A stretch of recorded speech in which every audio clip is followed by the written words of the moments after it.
Ассаламу алейкум туғандар, ассаламу алейкум жалпы қырғызстандықтар, саламатсыздарбы? Ерте мененки намазға тұрдық. Бардыңыздардың намазыңыздар қабыл болсын туғандар. Мына жатқалдабыз. Қар жауып атат. Мына жерде огородто алмалар бар екен. Терек болып қалыптыр. Бирок жатқалдықтар сілер қарағат отырғызсыңар керек да, туғандарым. Қарағат отырғызғыла. Әр біріңерде ең эле аз дегенде 15 сотиктен жер бар екен. Мына ошол жерге 1,5 мың түп қарағат батат.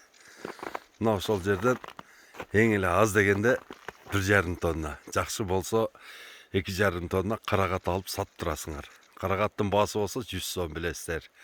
Ең кеминде да 100 сом. Бұл деген 1,5 тонна қарағат деген бұл өте жақсы ақша болады да.